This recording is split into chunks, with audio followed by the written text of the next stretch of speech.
আপনারা দেখছেন 24 ঘন্টা ইন্ডিয়া টিভি, সর্বদা সবার পাশে সবার মাঝে। ফুটপাত দখলদারি রুখতে কড়া পদক্ষেপ নদিয়া কৃষ্ণনগর পৌরসভা। অতি ব্যস্ততম শহরকে যানজট মুক্ত তৈরি করা হয়েছিল চওড়া রাস্তা, কিন্তু রাস্তার দুপাশে ফুটপাত দখল করে দোকান নিয়ে বসে বিভিন্ন ব্যবসায়ী, আর সেই কারণেই যানজটের দুর্ভোগে পড়তে হয় সাধারণ মানুষকে।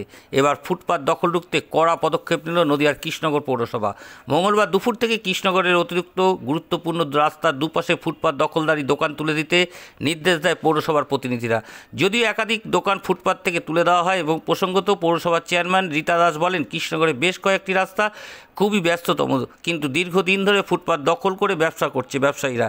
এর আগেও একাধিকবার তাদের জানালে কোনো কর্ণপাতই করেনি এবং তার জন্যই কড়া হাতে ব্যবস্থা নিতে বাধ্য হয়েছি। তাদের জানা, আগামী দিন দখলদারি যদি স্বইচ্ছায় তাদের দোকান তুলে না নেন তাহলে পুলিশ প্রশাসনের দ্বারস্থ হতে বাধ্য হব পৌরসভার কর্তৃপক্ষের তরফ থেকে। যদিও নদিয়ার কৃষ্ণনগর প্রাচীনকাল থেকেই খুব গুরুত্বপূর্ণ শহর, সেখানে রয়েছে একাধিক প্রশাসনিক দপ্তর, সেই কারণে গোটা নদিয়া জেলার বিভিন্ন জায়গা থেকে অসংখ্য মানুষ যাতায়াত করে এই রাস্তা দিয়েই। এখন দেখার বিষয় আগামী দিন কতটা যানজট মুক্ত করতে পারে কৃষ্ণনগর শহরকে। 24 ঘন্টা ইন্ডিয়া টিভির প্রতিনিধি নদিয়া থেকে জগন্নাথ মণ্ডলের বিশেষ প্রতিবেদন।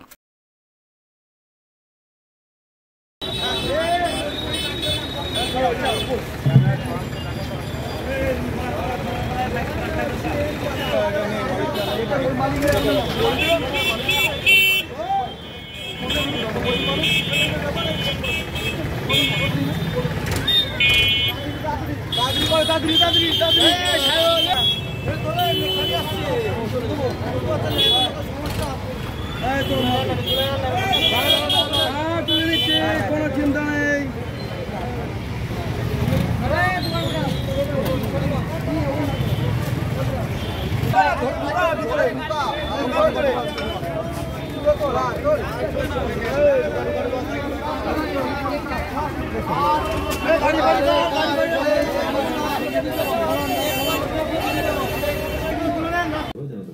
যাবো।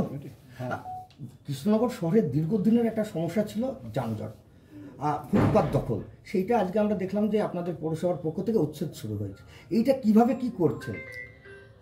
আসলে আমাদের ওই রাস্তা হওয়ার পরে চওড়া চওড়া রাস্তা হয়েছে যাতে ফুটপাতটা থাকে, মানুষজনের চলাফেরার যাতে সুবিধা হয়, কিন্তু তাদের দোকান থাকা সত্ত্বেও তারা দেখছি যে রাস্তার মাঝখানে এসে বসে পড়ছে। এটা তো ঠিক নয়। আমরা বারবার বলেছি, মাইকে দিয়ে অ্যানাউন্সও করেছি, কিন্তু তারা কথা শোনেনি। এবং এর মাঝেও আমরা দুবার লোক পাঠিয়েও ওয়ার্নিং দেওয়া হয়েছে, সেটাও তারা কথা শোনেনি।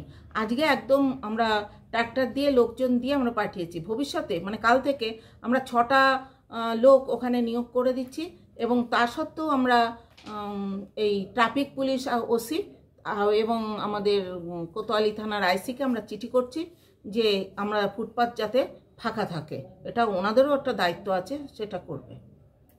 কিছু কিছু লোক অভিযোগ করছে যে সামনেই চৈত মাস সেল আছে, এইসব দোকান পাশারগুলোকে সেলে বসানোর জন্যই নাকি এখন হঠাৎ করে উচ্ছেদ শুরু হয়েছে। না না, সেলে বসানোর জন্য না, সেলে বসার লোক আলাদা আছে।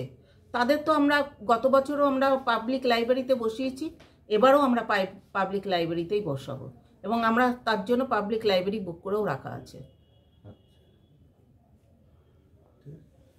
আজ এ পর্যন্ত। সঙ্গে রাখুন 24 ঘন্টা ইন্ডিয়া টিভি, দেখতে থাকুন সব জেলার সব খবর সবার আগে 24 ঘন্টা ইন্ডিয়া টিভির পর্দায়। নমস্কার।